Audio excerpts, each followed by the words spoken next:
Arganissima, New York. Your exotic skin, hair, and beauty source, and your one-stop shop for all your natural and organic skin and hair care, featuring authentic organic Moroccan oil and prickly pear seed oil and much more. Bringing you only the best, straight from the source and proudly produced in the USA. So what are you waiting for? Shop today at www.arganissima.com. Arganissima, New York. Your beauty is our duty. Arganissima.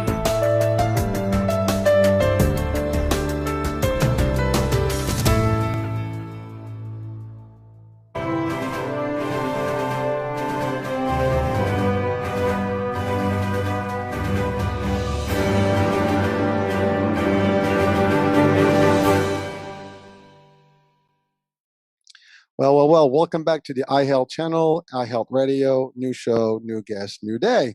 And in previous shows, we've had different guests and we've talked about mental health, physical health, and a lot of different things. But we focus in general about adult health and just things that are happening, how we can reinforce folks today and get them through their daily lives. But we have not really touched much on children. And anyone out there knows. And either they have kids, they know someone has kids, they have nephews, nieces, and things like that, or we can interact with kids in our daily lives in everywhere we go. And so mental health doesn't only affect the seniors and the adults and everybody else, it affects kids primarily, and we see them, and sometimes we wonder, like, what's wrong with these kids? What's going on? And even our kids, we need to know how to potentially handle some of the stuff and what drives some of the emotions and anxiety and all these things that we might notice in children. Sometimes we even think, like, what's going on with this generation? I've heard that line before. So today we're probably going to bust some of these myths and maybe get some clarity on things. And for parents, maybe some of the advice and guidances today with our guest will probably give you some enlightenment on things and maybe a new way of looking at things when you deal with children and when parenting and whether, again, your kids or other kids. So without further ado, I always do this mysterious thing, right? But today I have with me Dr. Roseann Capanna Hodge, a pediatric psychologist. Is that correct, right? That's right. That is right. Okay, good. So doctor, how are you? And welcome to the show. I'm good. We're living in the Northeast, you and I, and it's springtime and summer is right around the corner, and life is good. And, even though I talk about really serious things and we should be worried about our kids' mental health and parents' mental health, I'm actually even more worried about parents' mental health right now. I like to bring information together with practicalness and good tips for people that they can take action on and create change right away. Because when people feel so overwhelmed, as that is the word that I am hearing on everybody's lips, we feel like we can't take one more step. And I want everybody to know you can. And we're going to talk about some things you can do. Excellent. Well, welcome, and thank you for being on the show and willing to share all your greatness here. And I know, by the way, you've been through many shows and on TV, and you have your own book, and we're going to talk about that. And you've been on podcasts before, so you've really touched a lot of lives. The first thing, so today you and I were discussing earlier, is I wanted to tell the folks here. So the title today of this particular episode is "Hey Parents, Everything's Going to Be Okay," and it's driven from your book, right. which is "It's Gonna Be Okay," right? Is that right? Right. So yeah. so I love that name. I love that title. Actually, "It's Gonna Be Okay," because I think that's a good thing to hear everywhere, anytime, anywhere. If we hear "It's Gonna Be Okay," it kind of almost sends a good vibe, a good message, right? So let's start there. If we say it's gonna be okay, that means there are problems. Typically, that's a common type of quote for people, and indication, hey, things are bad now, but it's going to be better, or it's going to be okay. At least that's how it's perceived. Right. So let's talk about that. I mean, this world is just dynamic. There's so many things going on. Last year and a half have been very unique, to say the least, if not crazy. Stressful. Very stressful. Very stressful for most people. and for most people, and specifically kids and or parents, because first of all, when schools were on and kids can go and interact and socialize, that was one thing. We had to deal with different mental state and different other issues. But then when schools kind of shut down, locked down, everything, these kids, I can speak for myself, my kids, as a parent, have been locked down in the house for pretty much over a year. Yeah. We didn't do anything other than just hanging out in the house or maybe around the house, maybe go out here. But it was a tough time. I mean, they couldn't socialize, they couldn't meet friends. Everybody's scared. So I know this is not just me. I think everybody that's watching or listening, and yourself, and anybody out there has experienced this one way or the other. So let's talk first of all about just children's mental state. I mean, they're not as elevated to an adult, at a certain point of age. I mean, obviously they're younger. So are there any differences in the way we obviously engage in our mental status? Yeah, I mean, so you brought up some really great points. I mean, as I said, I don't think there's anybody that's not been affected by some way, shape, or form, the social ramifications of the last year and a half, and people have been hunkered down. And hunkering down sometimes is great for people. I can say that like my family life didn't seem that dramatically different, except we weren't traveling, right? So Mhm. we hang out with a small group of people anyway, and we hung out with our small group of people, and so everyone's life got disrupted, right? For the most part, some people's work changed. Some people lost jobs. And so there is an absolute effect across the whole family system. And it does start with mom and dad. And we don't really need research, but research tells us that 70% of parents reported in the American Psychological Association, their 2020 Research Stress in America survey, that 70% reported a significant amount of stress due to homeschooling and pandemic parenting. Okay, Mhm. right. And so here we have really stressed adults educating their kids, working from home, right? Because most people, unless you sent your kid to a private schools manage to mostly be in person in 2020 into 2021. Mhm. But most people, I had friends that their kids were out of school for 15 months. Like unbelievable. Like, they never, I had friends who just went back to school in California and in the West Coast in May, Well, my right? kids haven't gone back to school yet. I mean, literally, Ah, they've been, I mean, just remote and right. virtual until now. I mean, so they're going to go back in the fall, but they have not been actually. My daughter, she just had, that was her first year at high school. And guess what? She still hasn't stepped in school. She didn't make it. What a tough year. I know. And It's crazy. so we have these kids, and like, so developmentally, the ages, how are kids affected, right? So Mhm. we have some research. We have some research coming out of Europe, Asia, and in the States, right? And so, just in general, younger kids tend to look to their parents with how they manage stress. So if the parents are setting that tone, right? I always tell parents myself, my book, it's going to be okay, because they need to hear that, right? Mhm. And I believe that it's going to be okay, and I always believe there's solutions to make things better. Um, and so when we tell our kids it's going to be okay, they're like, okay, right? And they kind of follow along. Then you get a school age kid who had more routine, middle schoolers who were starting to learn to be on their own, and high schoolers, like a ninth grader, that was your first chance to kind of be independent. And my college kids, so high schoolers and college kids, what we're seeing were the most affected. And from a psychologist perspective, why is that? Because they're supposed to be independent. They're supposed to be doing social things, and it got squashed, right? And then all these major disappointments happened, loss of sporting events and after Mhm. school activities, things that provide a lot of structure and routine for kids. And so just these disruptions. So, what do we know about kids? And, we know that there is a dramatic increase in anxiety, depression, and suicidal ideation. So having suicidal thoughts. And the biggest increases have been with teens and young adults. We also know that if you were a teen or young adult and one of your immediate family members had COVID, you have a 50% chance of having moderate to severe depression. I mean, that's amazing. 1 in 2 kids, right? That's moderate to severe. That doesn't even mean that. So we have some really impacted kids. The good news is that the younger kids, depending on the stability of mom and dad, right? And not to put this on parents, but I am, because we know our kids do something called co-regulate.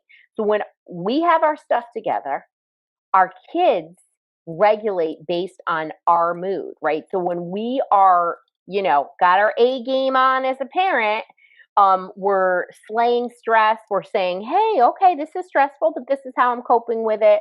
We're not melting down in front of our kids. We're responding the best we can. I'm not saying perfectly, but then our kids are better able to manage their own stress.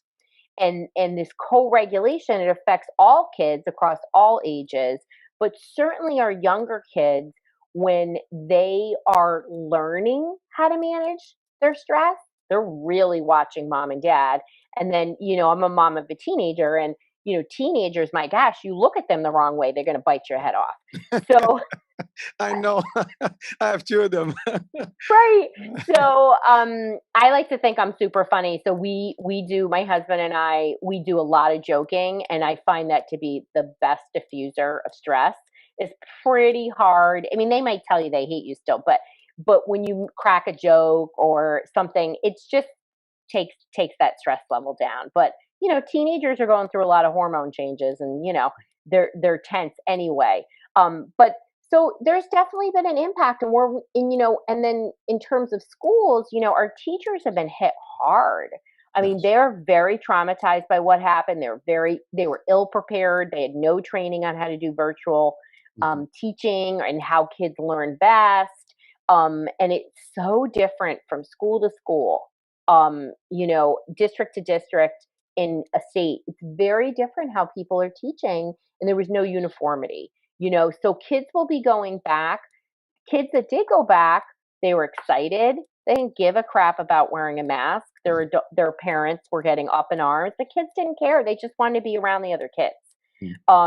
And they did a great job for the kids that did do it for the most part, right? But you're going to be walking in with a high level of stress. And the sad part about all this, I mean, I'm on this mission to change the way we view and treat kids' mental health.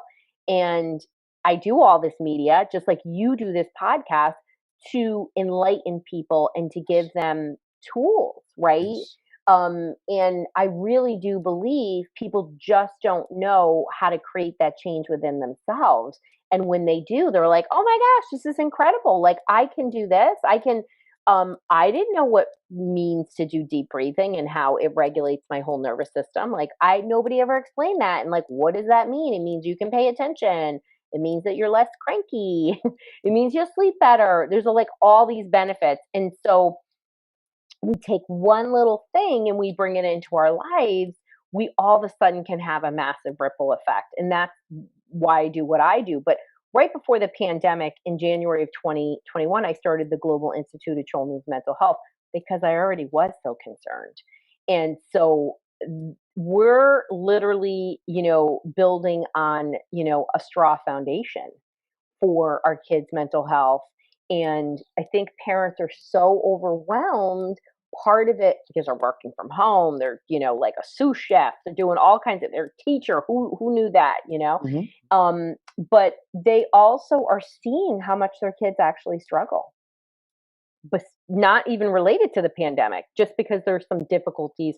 We have such an increase in kids with focus problems and mood problems and all these things. There's a lot of changes happening for kids, and some of it's not good.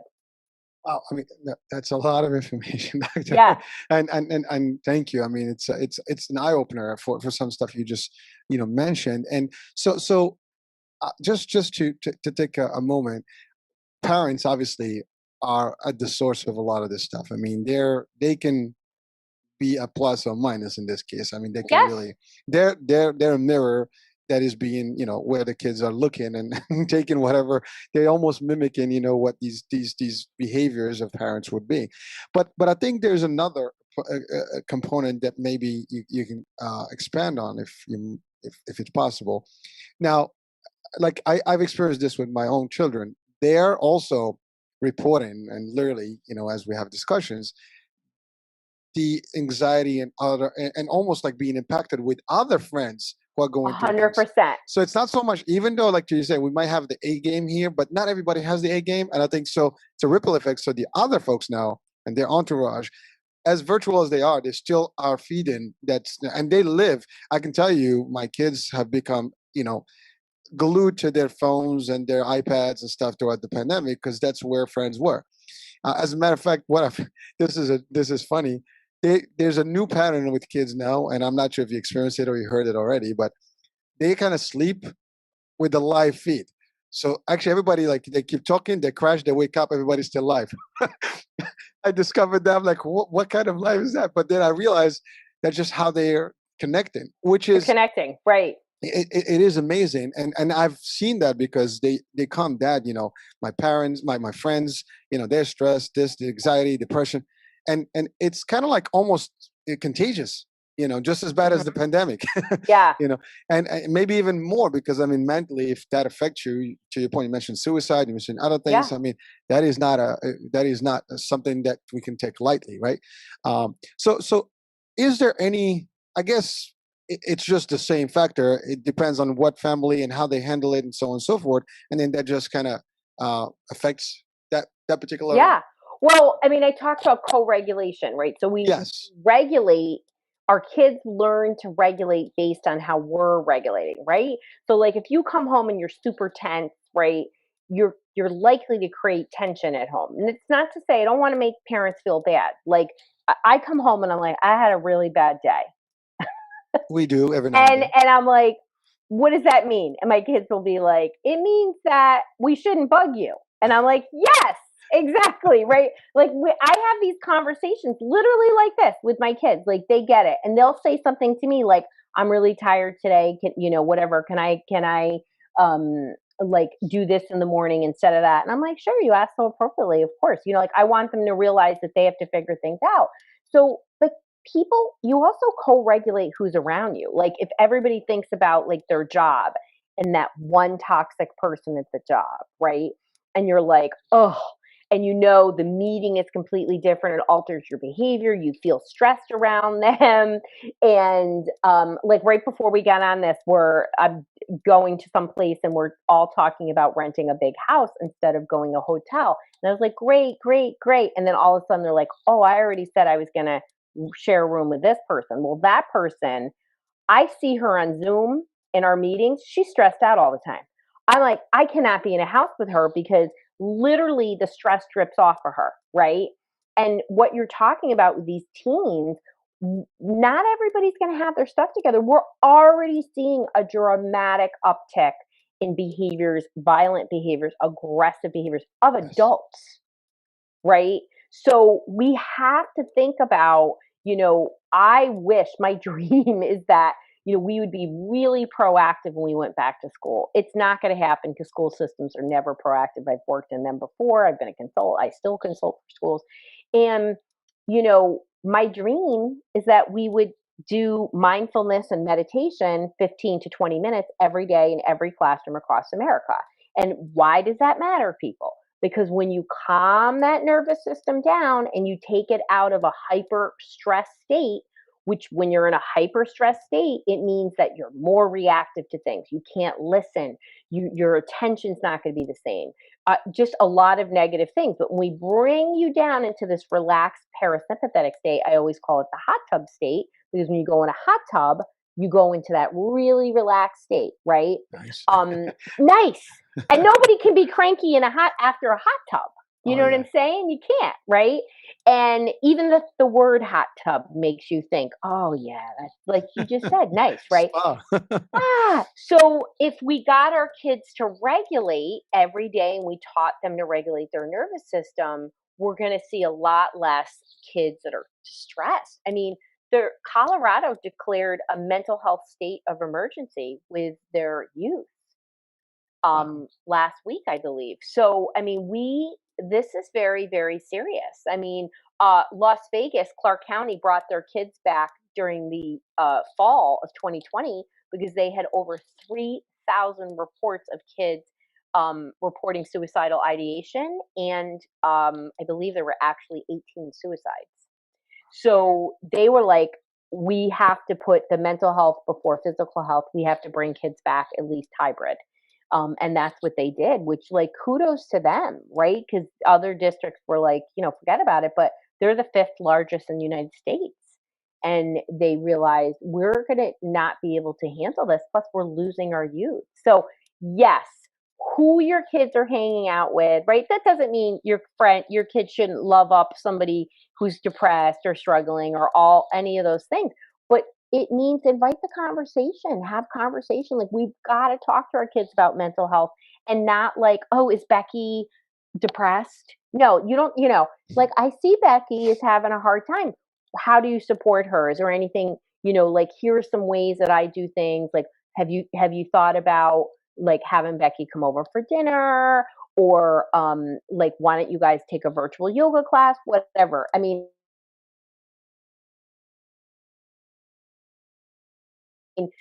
talk about ways to bring, I mean, my proudest parents moments are when my kids do right by other people and they're kind. That is absolutely my proudest parenting moments. It's not when they get a great grade or any of that stuff. Like, it literally does not matter to me, that stuff. So, when you have a heart where you give to other people, you have a lot of empathy, the research says you're going to be a lot more successful in life, both academically and financially. So, we're not cultivating that. So these are ways to have great conversations with our kids. And I'm glad you brought up that, your kid could have it together, but another kid could be struggling, and it's hard.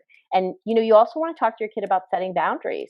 Like, they don't have to be a therapist to a kid, and you can say to your kid, listen, you can be kind to people, and you can set boundaries. Like, hey, listen, hey, Becky, I know you're depressed, and I am here for you, but I am not going to sit on the phone with you for 30 minutes and hear about how you wish you were going to kill yourself. What I'm going to do is I want to talk to you about getting some help, because some kids, they're absorbers, and it's scary, and they shouldn't be therapizing other kids, right? They can be friends, but you need to give them the verbiage and the language to help set boundaries, because adults don't know how to set boundaries.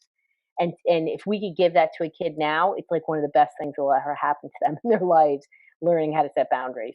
I think that's a powerful advice. I mean, I didn't think about it that way, but you're right. I mean, kids sometimes they just want to volunteer. Yeah. They're going to try to help, but they're not equipped to do that. And to your No. point, they might just almost create the adverse reaction here, where people may just do whatever because they're not going to be able to give them the right advice. And you're right. If people are listening right now to this show, when they watch it, I think you should take into consideration that you should talk to your kids or your nephews, nieces, anybody that you love, and maybe this is a good advice where if seek help. Let's talk about how you can get assistance and talk to somebody that can help you better. I mean, that's great advice.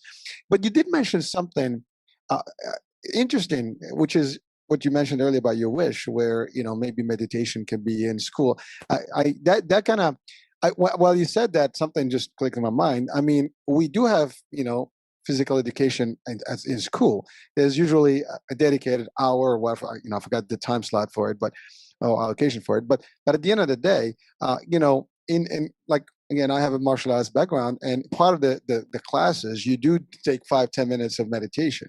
Now, maybe that's the way to do it. They may not want to add it to the curriculum, but they might just be able to add it to their, you can play hoops, but you can also do, a few minutes of just, USA calm down moment, that can help too. Again, I just something that clicked on my mind when you said that, because I think that can be done. It's fantastic. I think it could be done, but I think that people have no idea how bad it's going to be when we get back in. We're already in a shortage of mental health professionals.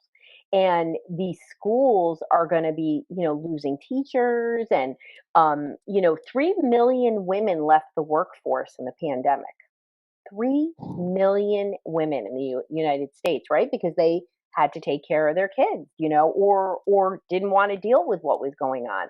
So we have to address mental health proactively. We keep trying to address it reactively. And again, before the pandemic, 1 in 2 children in the United States, 54.2, have a physical or a mental health problem. I mean, that's alarming. 1 in 2 kids have a physical or a mental health problem. I mean, the rates of now with anxiety and depression, the average age of onset for anxiety disorder in America is age 6, right? Why is And that?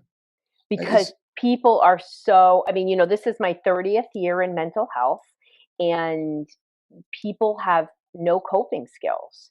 They don't know how to manage stress. They do not like feeling uncomfortable. They don't like feeling grief, right? They don't like feeling sad, anger. They don't like that feeling. And so they want to disassociate, get away from it. It's also why 1 in 6 adults prior to the pandemic is on a psychiatric medication. I mean, 1 in 6 adults is on a psychiatric medication. I mean, this is like extreme, right, of what's happening. Those statistics are like, I'm just blown away, right? I'm like, I don't even know what to say. I mean, yeah, like you would not even fathom those statistics, but they're real. I mean, you're in the business. you right. see them, you read them. There's research, there's articles. Those are like some serious, rates here. I mean, it's the rates of suicide before the pandemic and the 10 years before went up 56% for kids 10 to 17. I mean, I don't even know what it is now. I mean, we don't exactly have the rates. We know they're increasing. We have information. The long-term ramifications are very serious. And these kids, right, with their stressed out parents are walking wounded, right? Like we always think when somebody has anxiety or depression or OCD or suicidal thoughts, we think that we can see them, that they're easy to spot. They're not. You know what I mean? Like most people I know that I've worked with that have attempted suicide, yeah, there's some characteristics, there's some things, not characteristics, there's some red flags, right? Mm-hmm. Like a recent breakup is one of the biggest causes of suicide, particularly with teens. Another friend killing themselves, or a well-known person in a community or on TV killing themselves causes an uptick in suicide. But most people with mental health issues, right? The 1 in 6 on medications, they're going to work. They're at school.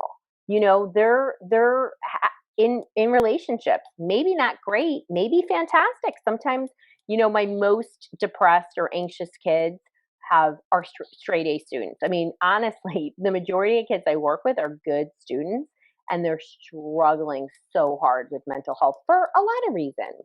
We always want to think it's like a bad family life, but kids are changing, genetics are changing, and kids are just really not adept at managing stress for so many reasons. But some of it is because parents want to bubble wrap their kids, and they don't want them to, experience anything bad. So that's actually, I was going to ask. Well, there's two key questions I want to ask based on some of the elements you discussed here that were mentioned. One is, I know you mentioned depression and anxiety. I mean, can you just give us just a brief definition of the two, because it seems that they're two unique I guess prospects. They're different. Yeah, they're not the same. Yeah, and I'm going to actually toss in stress in there, right? Okay, so because stress perfect. is important in there. So yes. Stress is a normal reaction to something that happens, right? You drop a stapler on your foot, right? Mm-hmm. You got a C when you were hoping to get an A, right? Or whatever it is. Your wife yells at you. Those are normal, everyday kind of stressors, and our autonomic nervous system regulates our stress response. So that's that. Stress response is sympathetic dominant. Relaxed hot tub is parasympathetic. So my wife yells at me, and then I have a normal, healthy response system. It comes back down. So what is happening, and what has happened in 2020 into 21, is we're just getting hammered, and our stress response is we're getting activated all the time. And so when we think about anxiety, right, Anxiety can come for many reasons. There can be a genetic component, which most people think it's always that way. I'm going to tell you that's the least common way. It has a lot to do with chronic long-term stress, inflammation in the body, and other sources that are impacting our nervous system and causing it to get agitated. Even infectious diseases are massively in the rise. We're in the Northeast. Lyme disease and tick-borne illness is as common as anything, right? Everybody in the Northeast knows and loves somebody with serious Lyme disease, chronic Lyme disease. So what happens is you move from this chronic stress state to anxiety. Now, anxiety can also result because you've had a really awful situation that's really dragging you down. Like, we can't, in our world, it's called situational stressors. You have a divorce, your kid got bullied. Like, there's just so many things. And so then and what's the difference between stress and anxiety is interfering with your life. Like, it doesn't go back down. It's something that's a constant. And in some way, whether it's physical, your sleep, or your stomach, you can't hold food down, or it's your job, or it's learning. There's something that's in some way it significantly impacts you. Then you have depression. And depression is really about struggling with mood. And we often think of the person who's low and withdrawn and can't get out of bed. And yes, that's one type of depression. But there's also depression where people are agitated and angry and, viperish, as I like to call it, really struggle with that mood impulse control component of it. And then there's sort of in betweens where people can cycle between the two. And this, just like anxiety, it has to interfere with your life, right? And anxiety is now the number one mental health condition in America. It used to be depression for a long time, but anxiety has risen to the top because we are an anxious world. We are an anxious society. We absolutely are. So hopefully that answers your question about what is stress, what is anxiety, what is depression, and in all of these things, nobody ever regrets getting help. They only regret when they don't. So don't wait for it to be so awful that you can't get out of your bed. Well, I mean, listen, first of all, thank you. I mean, I think that was very clear. I mean, these are three distinct, type of diagnoses, and definitely we need to understand the difference. And the unique part is that you mentioned that anxiety now is the number one. I mean, I didn't think that would be the case, but amazing. And the other part is that you're right. You mentioned earlier about getting assistance and help, but he also stated earlier that there are less, there's a shortage of specialists. Yes. And I think, I mean, luckily we have the internet now, and the virtual world has expanded. I think now maybe the access will be easier. I mean, you are accessible right now. I mean, anyone can literally reach out to you. I have clients in Hong Kong and in the Middle East right now. There you go. So. And hopefully we'll get some more folks that may need some assistance. Now, listen, if you're listening and watching and you think you or someone you love may need some services, hey, please reach out. I mean, that would be great. And there's providers, licensed mental health providers all over the United States. I mean, there really are. And, and you can find them, and, but I do believe psychotherapy is great. And I think that we need to look at what type of issue it is and what type of psychotherapy works best. Like, I specialize in, one of the areas I specialize is OCD, obsessive compulsive disorder, in kids. And it's very hard to find a provider. People don't have information, and they often go to somebody who treats anxiety. Well, it's like the worst thing you can do. It actually feeds the obsessive thinking, intrusive thoughts. And so you got to go to the right. It's like, you don't go get your foot checked by a cardiologist, right? You've got to make sure you're getting the right kind of help. But even before we do that, I wrote my book, It's Going to Be Okay, right? Is filled with information about how do you reduce and reverse mental health symptoms. And I'm this big science nerd. You've already heard me talk about stats. I've got 40 pages of research citations in this book. I don't mess around. I want you to know, what does the research say about what creates change? Like, people are like, what do you mean you could reverse mental health symptoms? And I help people do it every day. And there's pillars. So I literally break it down, walk people exactly how to do that. And, and for me, there's many things that people can do to improve their mental health, but it really starts with regulating that nervous system. And people are only thinking that medication is an option. I'm not opposed to medication. I'm absolutely 100% opposed that this is the first line of defense with all mental health, but particularly with kids. I mean, we should never be like, oh, you're struggling with focus. Here's this pill. That's the craziest thing in the whole world. And somehow people think it's safe. These drugs are absolutely toxic. There is not one medication that is not toxic. So I want people to look at what the research says and to create change. And a lot of these things, like I talked about, are little hacks, little things that you can do if you do them consistently, right? Like breath work. Like I'd love for breath work to be in school 5 to 10 minutes a day. The research says it's only 10 minutes a day of doing mindfulness-based activities creates lasting, over 40 days, creates lasting brain change.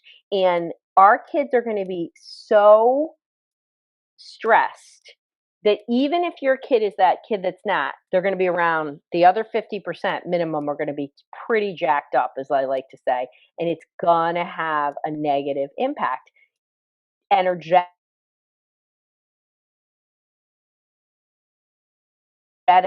being around these kids behaviorally. You now have a teacher who's like literally battle weary, leading a class again. So the consistency and using things that science say work is really so important right now. And that's why I'm having these conversations.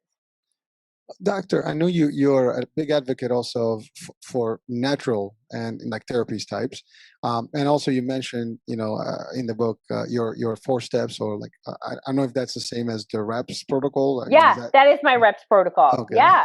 So would you maybe share with us some of those steps? And I do want to go back to the OCD, if you don't mind, maybe for people who are listening, just to understand what OCD is. I mean, we all know it's obsessive, disorder. We all want to do things, in a certain way. I guess that's how we see it. Maybe there's more to it.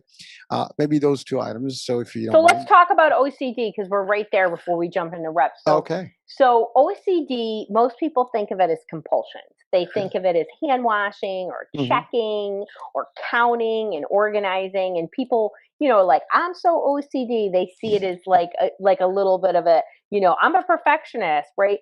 Yes. Here's the deal. Most OCD typically starts with anxiety. It starts with a worry, and then you find what we call, I hate to say this, but a maladaptive way. You latch onto an unhealthy way to manage that worry. And that worry morphs into intrusive thoughts. So and they're never rational thoughts. Like you can be the smartest kid, smartest person, and you have irrational thoughts.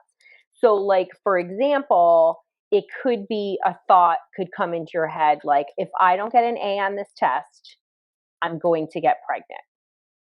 And then your brain goes, oh my gosh, you're going to get pregnant because you're not going to get an A. Oh my gosh, right? And then what happens is you get an A and you don't get pregnant.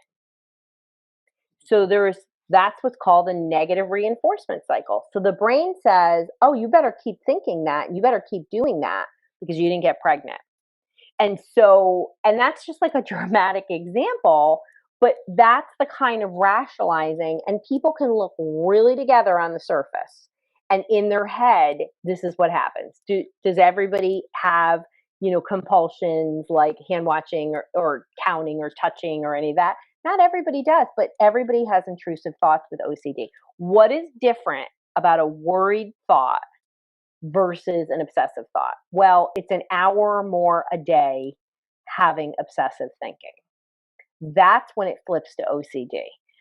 They don't have to be as dramatic as that, but most people have some pretty dark kind of thinking. It's not uncommon to have religious, sexual, a harm of others or self kinds of things, and be a 6-year-old.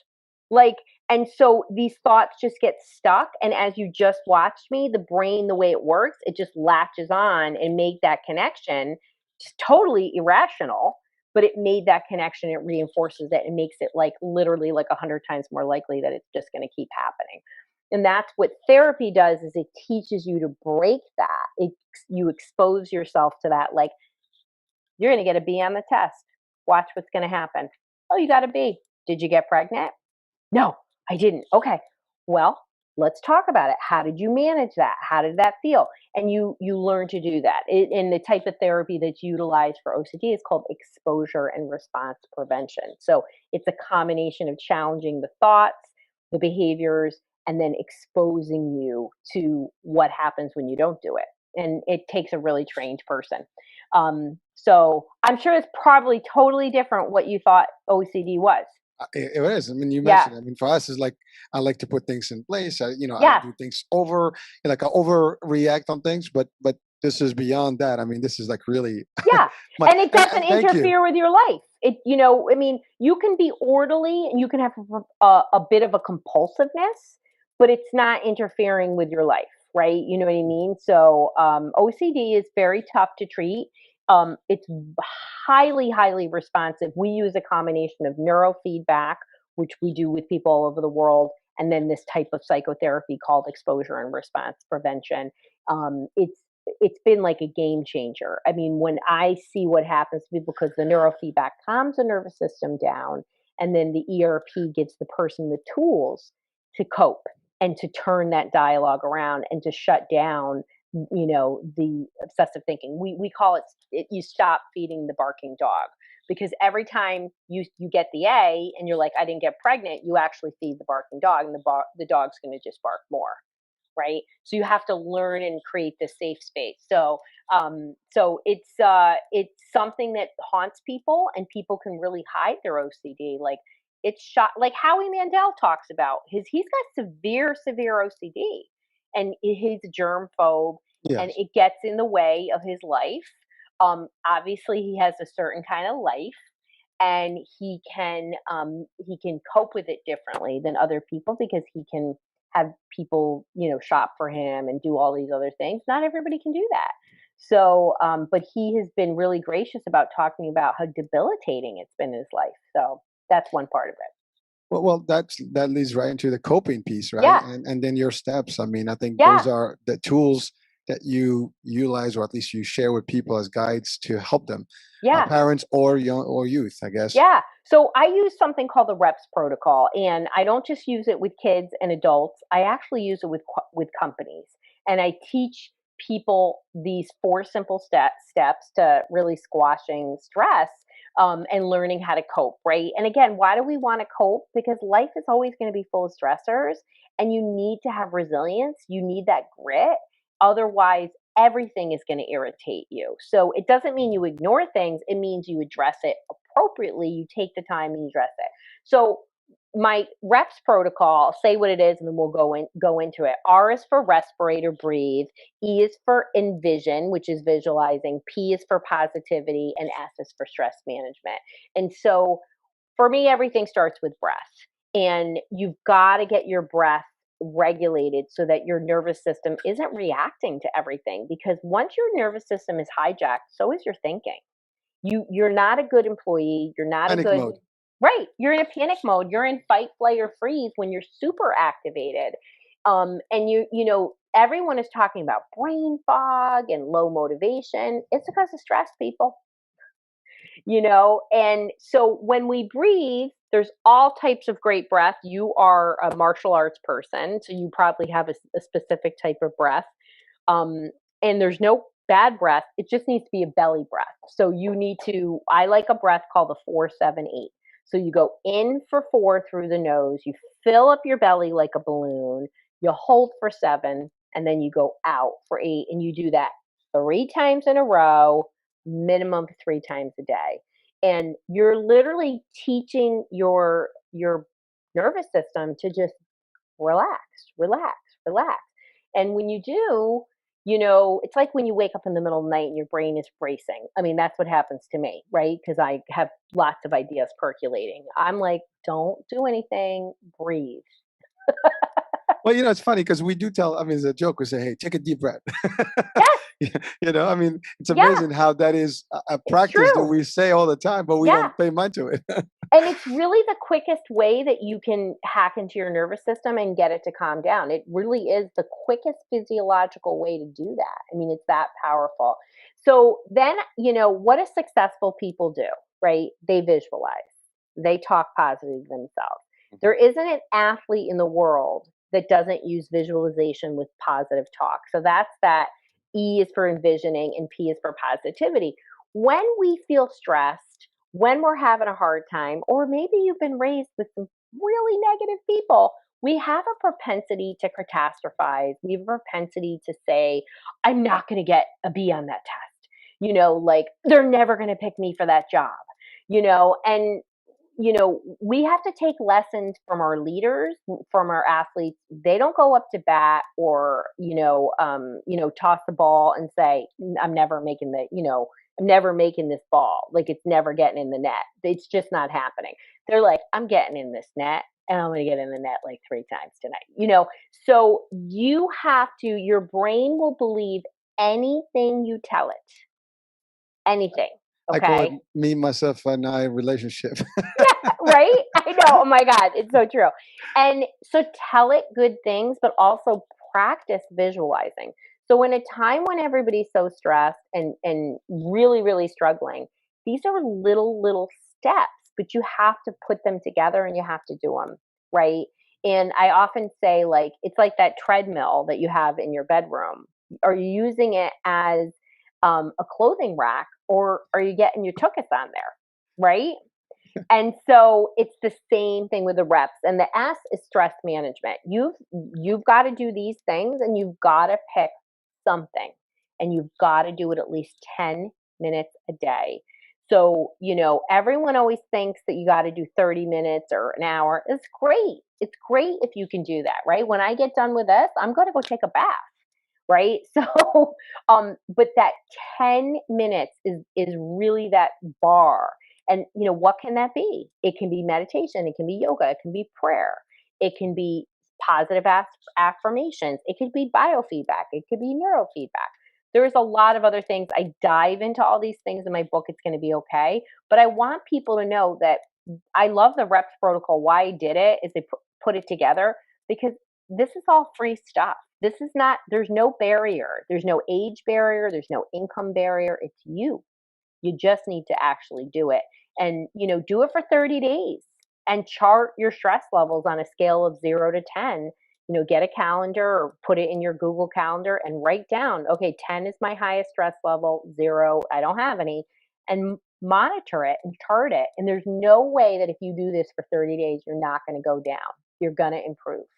I'm a data girl too, and I want people, because people come into me all the time and they're like, I don't notice a difference. And I'm like, but you're reporting a 50% change, and they get so hung up that it has to be this massive, massive thing. Maybe you started sleeping, 30 minutes later every day. Like maybe you're not getting into arguments with your teenager. Like you have to find ways to bring those stress levels down. And it's not going to happen unless you tend to your own garden. Oh, I mean, the advice you're giving right now, I mean, it's amazing because you're breaking it down to us and to whoever's listening. I mean, really, it's as simple as it sounds. You just have to take action. I mean, I think we got to all take action. Yeah, we have to do it. I mean, I think that's the other part where people are just starting is the key, and most people have a difficulty starting anything. I think that's just a general, I guess statement. But a lot of us, we tend to we approximate. Okay, tomorrow. Okay, I'll do it. But then we can get started. It's for fitness, for just working out. For example, I'm going to go to the gym. Okay, today, tomorrow, never do. Same concept here. But you're right. If you start and you put it, pen to paper, and you look at those achievements, even small achievements, day in, day out, you can see it's reinforcing you positive. I think because when you see an improvement, as little as it could be, and to your point, it could be just a small thing Right. but you will be able to see it when you talk to someone. They might not be able to see it right away unless you indicate, hey, see this? That's a big difference from when we started. I think that's something that most of us may not see in advance. Yeah. But if we were to take this test and we take these steps, I think there should be great, tremendous value there. So well, and where do most people feel stressed, right? This is where they're going to see improvement. Sleep disruption, emotional eating, arguing, or withdraw, and physical symptoms, headaches, stomach aches, right? Most people I know have headaches, stomach aches, or sleep problems, or all three, right? And that's the impact of stress. So, we have to make a conscious effort, right? We can't, and your body knows no difference between good and bad stress. So you could be in the middle of a book tour like Dr. Rowe, and I'm like, oh man, I need to, like, I just planned a couple of great vacations. Like, I was like, okay, you need some downtime. You have to, you can't run on empty, and we're a society where we run on empty, and boy, did we not fill our cup up in 2020 and 2021. Like, it's been rough. It's been hard. Nobody denies that. But what are you doing to counter that? It's not going to go away on its own. Well, yeah. I mean, again, I mean, I think to your point. I mean, it's been a rough year and a half. A lot of people did not cope well with it, and some did. Some, took the time to write, to do new things, to discover a few things. They find substitution to things that they were doing before. They used to go to gym, now they go outside. Some people started businesses. I mean, some people started, taking advantage of a Zoom and maybe doing podcasts. So there's so many things. But again, it's not general, and I think shows like this can show that everybody can really do the same. It's just a matter of seeing, and sometimes people don't know how to start and where to start. Maybe these are real good ways of sharing with people. Really simple. Do this. Yeah. I don't think, just like you said, I didn't know when everyone said, take a breath. You didn't really understand the science behind that. Now you understand the science. It's like, well, I could do that 3 times a day. Like, that's pretty easy, right? You know what I mean? Like, when I wake up before my feet touch the ground somewhere in the middle of the day, and when I go to bed, like, it's not that hard. Anybody can do it. And I started teaching my kids these things when they were babies, and I love to see them doing it now. Like today, my son is a gagger, and he can throw up really easily, and he went to the dentist. And I watched him. I said, do you need me to go with you when they're doing the x-rays? And he was like, no. He stopped. I could see him do a breath, and he went. And he didn't throw up. Well, it's funny because, for shows and even with this, sometimes, when I do presentations and trainings, you do feel a little bit of an anxiety before you get started. You get that little, kind of fuzzy. Exactly. But, that's exactly what I do. All right, I got this, and I do it, and that's it. And then once you start talking, it's over. Right. But really, it starts with that. I mean, again, you are almost like, things that we do sometimes we don't even realize what the science or the facts behind them.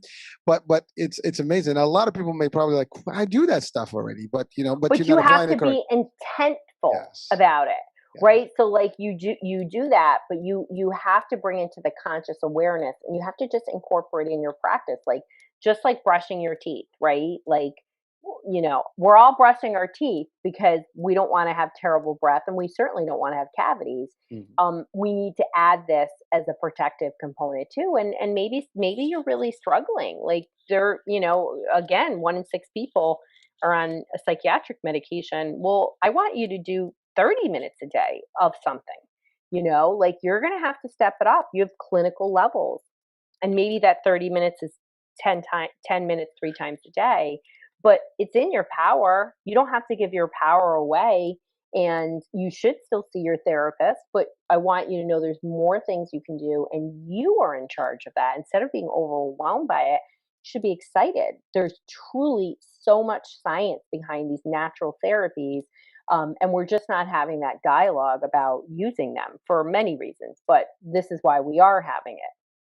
Well, again, and then I appreciate every minute of this show here and all the advice, because I think many people can use and really take advantage of, again, it's free advice and it's easy stuff that you can do. You don't have to buy any of this. I mean, we would like them to actually buy the book and maybe get the information, in depth. But right. but the idea is really it's just to start, you know what I exactly, mean? yeah. Exactly. You know, hopefully this is inspiring you, this little Oh, action. yes. Like, what else? What else can I do? Let me get Dr. Rose's book. You know, and I wrote my book. It really is my 30 years worth of work, and people pay a lot of money to work with me. It's in this book, and I want people to take it, use it. I want them to, you know, if you're a grandma and you're worried about your grandbaby, you know, get it for your son and your daughter-in-law, whoever.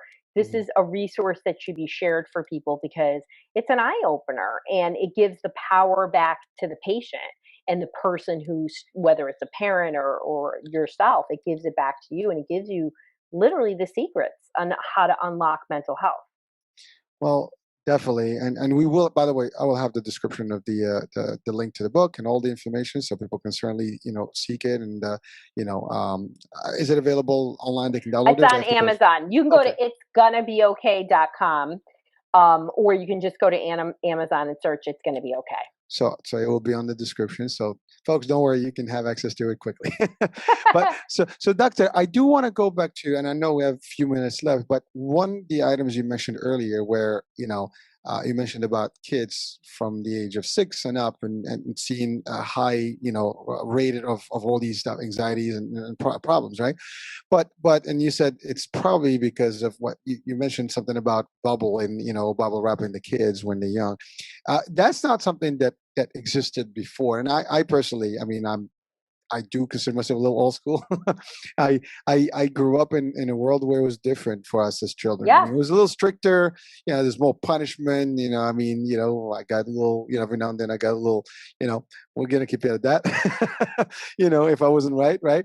right. But it was a different world, and I think last couple decades, I mean, it's changed. You cannot talk about this way to the kids. You cannot do this to the kids. You cannot do.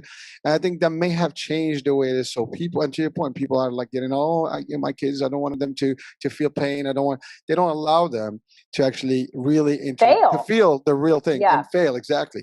And so therefore they kind of cover it until they get to a point where, or sometimes when they display some behavior, there's no ramifications to it. And I think that's the other part. Again, that's just my opinion. But what do you say to that? I mean, is there any social change that made that happen? Because Yeah. it wasn't before. I mean, Yeah. anybody that was born in the 60s, 70s, even 80s and beyond, Yeah. before that would not even have a challenge like that. Kids grew up, and they grew up, with Yeah. less problems. I mean, kids are not as independent today.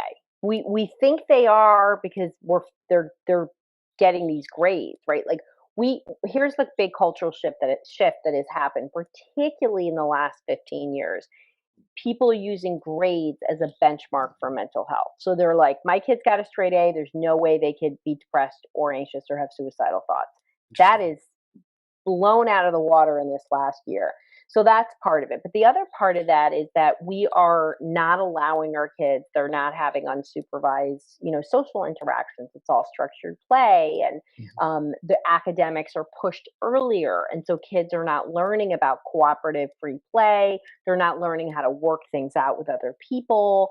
And they're very much used to the parents are like, well, my kid, you know, uh, needs to have this. My kid can't get upset about this. Oh, honey, And so, little life lessons teach you about how to deal with the big stuff. And so our kids are not getting experiences that show them, what does it mean when you are upset? What does it mean when you're anxious? Like, how do you manage it? And instead we're giving them, they're always looking for somebody else external, life preservers, which is typically mom or dad or teachers. And so kids just don't know how to tolerate things. We always change in parenting, and really actually most parents learn how to parent by how their parents parented them. Mhm. How do it, we know that authoritative parents that are balancing discipline with positivity, is the most successful type of kids. Authoritarian, really strict punishment, corporal punishment, is associated with much higher rate of behavioral and psychological issues. So that's across, that was from the 60s. So that, kids that get, smacked are not as likely to do well in life. Kids that are disciplined and actually get in trouble and learn, right? Discipline is about teaching. It's not about punishment. But we're not giving our kids a chance to really do things. Like I remember like being in the park and my kid would fall and like these parents would run over and I'd be like, he's not crying. Let him be. And I remember this dad being like, what? Really? What? What? And I was like, let him be. Like, and it was so weird. It was so weird. I remember being like, what is going on? And, this is, 15 years ago. And people just didn't want their kids to do anything. And, another thing, my 4-year-old like came out of my 10-year-old when he was 4, he came out of the world like a 50-year-old, right? Like he's the kind of kid that was like, Mom, don't forget to pack my lunch. Mom, can you check my homework? Like he's like that kind of kid. And so when he was 4, he had one of those balance bikes, and we would go to this park that there wasn't cars and it was paved. And I had a deal with him that he could ride up ahead of me, and then if he got out of my eyesight, he would go and sit at these locations. And he was never really out of my eyesight. It was like maybe seconds. And time and time again, a mother would come and be like, oh my God, where's your he's mom? here by myself. Oh my God. And so I had to sit him down. I said, Giancarlo, we have to stop this because every time we walk, and he's like, why are those people worried about me? I'm 100% always where I am. And I was like, honey, we're going to have to get back in the stroller because it's other people interfering, or we just go on the block. And I remember thinking when I was a kid, hello, I was 4 years old. I was off with a pack of middle schoolers and running around in the woods. You know what I mean? So, Those. and we're okay. my Totally my fine. brother and sister were with me. So I think we are, and maybe that's appropriate, maybe that's not. I don't know. This is where we are today, but I can tell you we've swung so far the other way that our kids, literally the moment the littlest things happen, they are like, "Oh my gosh, what do you mean? What do you mean? This is not what you said we were going to do, and I don't know how to do this," and they freak out. And I hear this and I see this. Up until 2 years ago, I was doing a lot of in-person school observations. And, I still talk to a lot of teachers, and this is one of the biggest things. They don't know how to handle their inability to cope. The good news is we can teach those skills, we can model those skills for our kids, and we can shift our language so that kids can gain coping skills. So it's really, really important that parents learn how to do that. That's one of my bonuses when people buy this book. They get the coping skills. So if you go to itsgonnabeokay.com, you get a bunch of free gifts because I just want, I'm on this mission and people need support and help. And yeah, some people can work with me and other people can't. But you should have access to the best resources. And that's what I've compiled.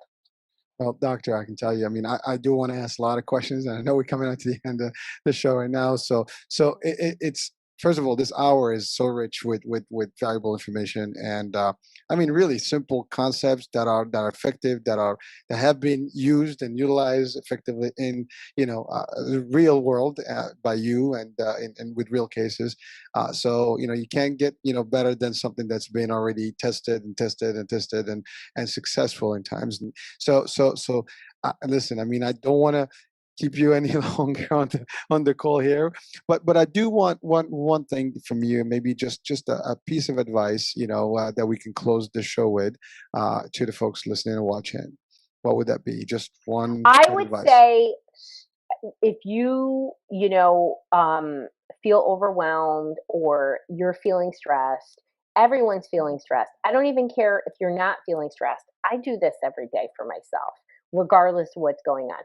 Start with something, and for me, it's breath work. And just, you can go to my YouTube channel. I have a 478 breath there, and you just need to breathe and practice it and get your nervous system regulated. You're going to be a much better human being for yourself, but for the people around you. And maybe you need something else. That's okay too. You just have to actually do it, and think about success in little bites. Don't think about this dramatic overnight change. But when we start doing these changes, it's pretty exciting because you then go, well, what else can I do? What else can I do? What else can I do? So, yes, these are hard times, but you have the power to help yourself and you are in control of what you're thinking. And that means you can put a lot of good stuff in there and do a lot of good stuff for you and all the people around you. Well, doctor, with those words of wisdom, I want to thank you on behalf of the channel, myself, and all our viewers and listeners. This has been tremendous, value today, and thank you so much, folks. If you're watching and when you watch the show or listen on the radio, this has been a great hour with Dr. Roseann Capanna Hodge. Check her book. It's gonna be okay. The link will be in the description. From me, Hurricane H here. Thank you for watching and listening on the radio. We'll talk soon. Different show, different guest, and different topic. Ciao, ciao. Bye bye.